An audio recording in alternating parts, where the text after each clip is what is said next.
مشرکین مکہ تیروں سے قسمت آزمائی کیا کرتے تھے. شریعت محمدیہ نے اس چیز سے اہل ایمان کو منع کیا. آئیے اس مسئلے پہ رسول اللہ صلی اللہ علیہ وسلم کی چند احادیث سنتے ہیں. صحیح بخاری میں سیدنا عبداللہ بن عباس سے روایت ہے کہ اللہ کے نبی صلی اللہ علیہ وسلم جب مکہ تشریف لائے فتح مکہ کے موقع پر تو آپ کعبے کے اندر داخل نہیں ہوئے.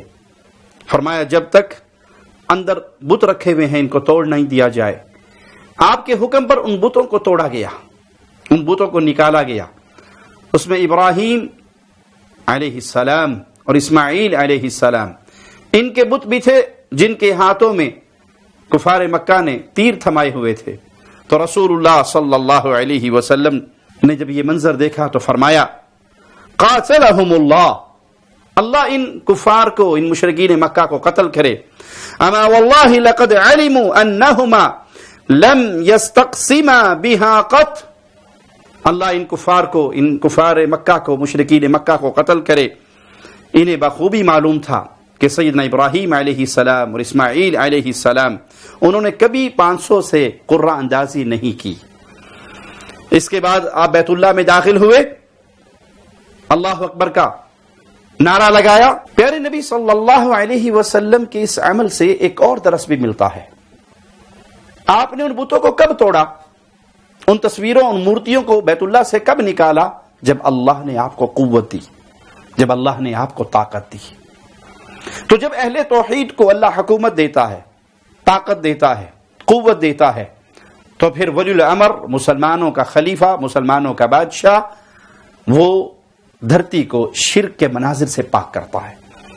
یہ عوام کے ہاتھ میں نہیں ہے. کوئی شخص توحید کو سمجھے اور اپنے گاؤں میں جائے اور مزار کو اور پکی قبروں کو جن کو پوجا جا رہا ہے, یا مورتیوں کو, یا ہندوؤں کے کہیں بت لگے ہوئے ان کو توڑنا شروع کر دے کہ یہ توحید کے خلاف ہیں. یہ کب توڑا جائے گا؟ جب اللہ اہل توحید کو قوت دے گا, اہل توحید کو حکومت دے گا. اور توڑے گا کون؟ جس کے ہاتھ میں سلطہ ہوگا, جس کے ہاتھ میں کنٹرول ہوگا, جس کے ہاتھ میں طاقت ہوگی. تو کفار مکہ کے اس بد عقیدے کا رد کیا پیارے نبی صلی اللہ علیہ وسلم نے کہ اللہ انہیں قتل کرے. یہ جانتے تھے کہ ابراہیم و اسماعیل علیہ السلام کبھی ان تیروں سے قسمت آزمائی نہیں کرتے تھے, پھر بھی لوگوں کو دھوکہ دینے کے لیے انہوں نے ان کی مورتیوں اور ان کی تصویروں کے ہاتھ کے اندر بھی یہ پانسے پکڑا دیے. سیدنا جریر بن عبداللہ کہتے ہیں کہ اللہ کے نبی صلی اللہ علیہ وسلم نے فرمایا الا تریحنی من ذی الخالصہ, یہ جو یمن کے ایک گھر کے اندر رکھا ہوا بت ہے ذی الخالصہ, تم مجھے اس سے راحت نہیں پہنچا سکتے؟ یعنی اس کو توڑ دو.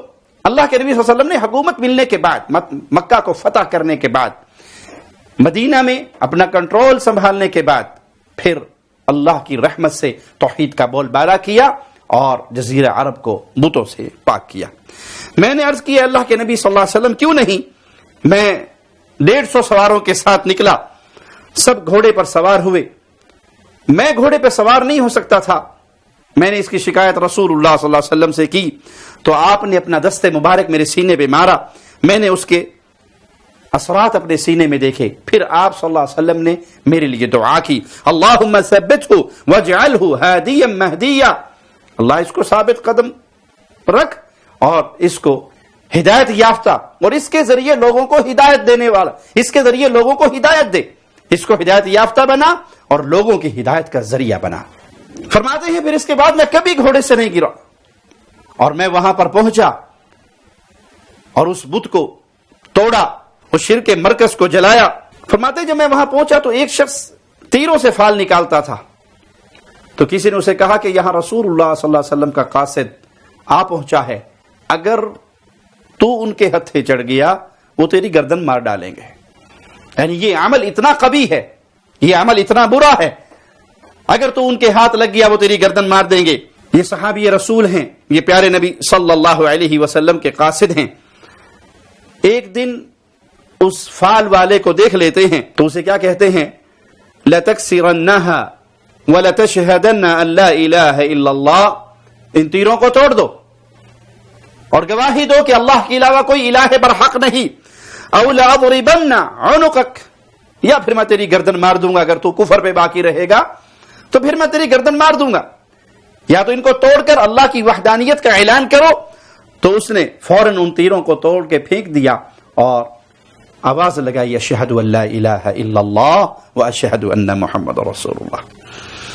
جب اللہ کے نبی صلی اللہ علیہ وسلم کے پاس خوشخبری دینے کے لیے آپ نے قاصد کو بھیجا تو اس نے کہا یا رسول اللہ صلی اللہ علیہ وسلم والذی بعثک بالحق، اس ذات کی قسم جس نے آپ کو حق کے ساتھ مبعوث فرمایا، ما جئت حتی ترکتها کأنها جمل اجرب، میں اس حال میں آیا ہوں کہ جس طرح ایک خارش زدہ اونٹ ہوتا ہے اس طرح ہم نے اس کو توڑ پھوڑ کے رکھ دیا، اس شرک کے مرکز کو، اس بت کو تباہ و برباد کر دیا۔ یہ سن کر اللہ کے نبی صلی اللہ علیہ وسلم نے 5 مرتبہ ان لوگوں کے لیے رحمت اور برکت کی دعا فرمائی۔ یہاں یہ بھی درس ملتا ہے کہ جس کے ہاتھ میں اللہ حکومت دے وہ شرک کے مراکز کو ختم کرے۔ حاکم وقت سے یہ سوال ہونا ہے، اللہ نے تمہیں حکومت دی تھی، کیا تم نے شرک مراکز ختم کیے؟ کیونکہ یہ دھرتی صرف ایک اللہ کی عبادت کے لیے، یہ دھرتی اس پر اللہ کی عبادت ہوگی، غیر اللہ کی عبادت نہیں ہو سکتی۔ یہ نہیں ہو سکتا کہ کوئی شخص اپنے آپ کو مسلمان بھی سمجھے، موحد بھی سمجھے، توحید والا بھی سمجھے، اور پھر وہ سب سے کہے کہ آپ اپنی شرک کے مراکز کو برقرار رکھیں اور مل جل کے اور پیار محبت سے زندگی گزاریں۔ جب اللہ اہل ایمان کو حکومت دیتا ہے وہ دھرتی کو پاک کرتے ہیں شرک کے تمام مناظر سے، شرک کے تمام مراکز سے، اور ایک اللہ کی وحدانیت کے جھنڈے کو گاڑتے ہیں۔ ابو درداء روایت کرتے ہیں کہ رسول اللہ صلی اللہ علیہ وسلم نے فرمایا ثلاثۃ لا ینالون درجات العلا، 3 ایسے اشخاص ہیں یا 3 طرح کے ایسے لوگ ہیں جو جنت کے اعلیٰ درجات کو نہیں پا سکتے۔ من تکہن او استقسم او رجع من سفرہ طیارہ، 3 طرح کے ایسے لوگ جو اعلیٰ مقام، اعلیٰ درجات کو نہیں پا سکتے۔ ان میں سے پہلا کون ہے؟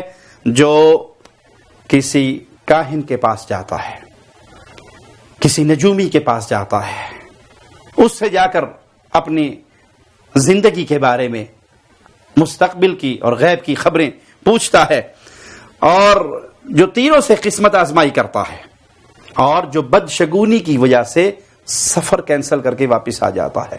یہ سفر منحوس ہے۔ کیوں منحوس ہے؟ کالی بلی راستہ کاٹ کے گزر گئی۔ یہ سفر منحوس ہے۔ کیوں؟ الو کی آواز سن لی تھی۔ یہ سفر منحوس ہے۔ کیوں؟ اس کی فلاں وجہ بنی تھی۔ تو یہ 3 شخص ایسے ہیں جو اعلیٰ درجات کو نہیں پا سکتے۔ اگر کوئی شخص ان امور کو جائز سمجھتا ہے، کاہن کے پاس جانا یا تیروں کے ذریعے قسمت آزمائی کرنا یا کسی جگہ کو منحوس سمجھنا اور ایسی بدشگونی لینا، ان کو جائز سمجھتا ہے، ان کی تصدیق کرتا ہے، پھر تو اس نے شرک و کفر کیا۔ اور اگر اس کو ناجائز سمجھتا ہے لیکن ایمان کی کمزوری کی وجہ سے ان چیزوں کو اپنے اوپر غالب کر لیتا ہے اور اس عمل سے رک جاتا ہے، تو یہ جنت میں داخل بھی ہو جائے گا تو جنت کے اعلیٰ درجات تک نہیں پہنچ سکتا۔ سیدنا سراقہ بن مالک رضی اللہ عنہ وارضا بیان کرتے ہیں کہ ہمارے پاس کفار قریش کا ایک قاصد آیا۔ میں ایک مجلس میں بیٹھا ہوا اور اس نے آ کر کہا کہ کفار قریش نے اعلان کیا ہے کہ جو محمد صلی اللہ علیہ وسلم اور ان کے ساتھی ابو بکر کو زندہ گرفتار کر کے لے آئے، یہ نعوذ باللہ انہیں قتل کر دے تو ہر بندے کے بدلے 100 اونٹ اس کو دیے جائیں گے۔ اور کہا میں نے ابھی کچھ لوگوں کو ایسے راستے پہ دیکھا ہے کہ مجھے گمان ہوتا ہے کہ وہ محمد صلی اللہ علیہ وسلم اور ان کے ساتھی ہی ہوں گے۔ تو سراقہ کہتے ہیں میں نے کہا نہیں، یہاں سے تو فلاں ابن فلاں اور فلاں اور فلاں گزرے ہیں، وہی گزر رہے ہوں گے۔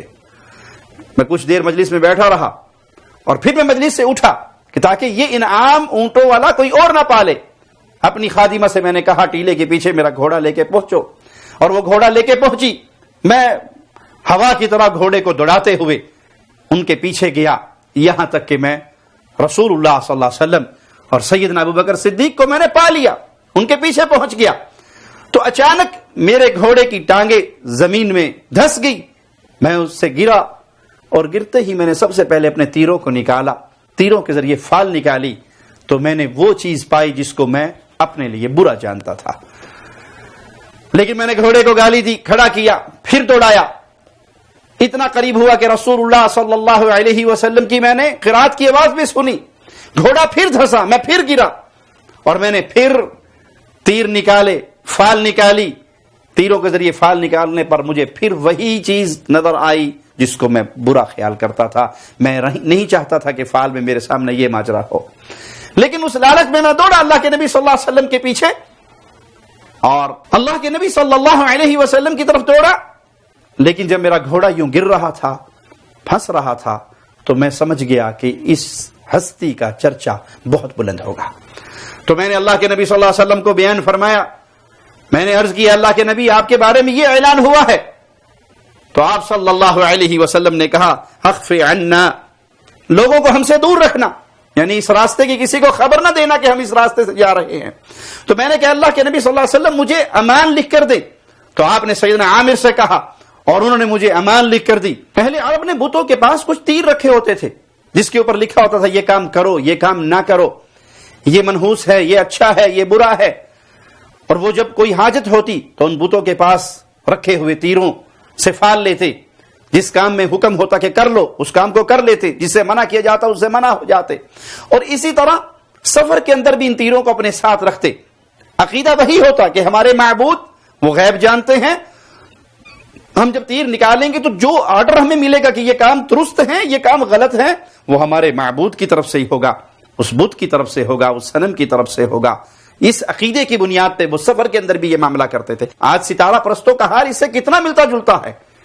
وہ آپ کو بتاتے ہیں کہ آپ کی زندگی پر یہ اثرات ہیں، آپ کے کاروبار پر یہ اثرات ہیں، اس ہفتے کاروبار کرو گے تو نقصان ہو جائے گا، اس مہینے میں شادی کرو گے تو بیڑا غرق ہو جائے گا. تو یہ چیزیں شیطانی عمل ہیں، کفار کا عمل ہیں. اہل ایمان کو ان اعمال سے دور رہنا چاہیے. تو یہ کفار مکہ کے اعمال تھے جو ان احادیث سے ثابت ہوئے کہ یہ عمل اہل ایمان کا عمل نہیں. تیروں سے فال لینا، بدشگونیے لینا، یہ وہ اعمال ہیں جو کفار مکہ اور مشرکین مکہ کے تھے. یہ شیطانی عمل ہیں، اس سے اہل ایمان کو اسلام منع کرتا ہے. اللہ ہمیں توحید کا صحیح فہم عطا فرمائے. اقول قولی ھذا واستغفر اللہ لی ولکم ولسائر المسلمین. آپ کی شان شوکتوں سے الگ، دوسری سب نبوت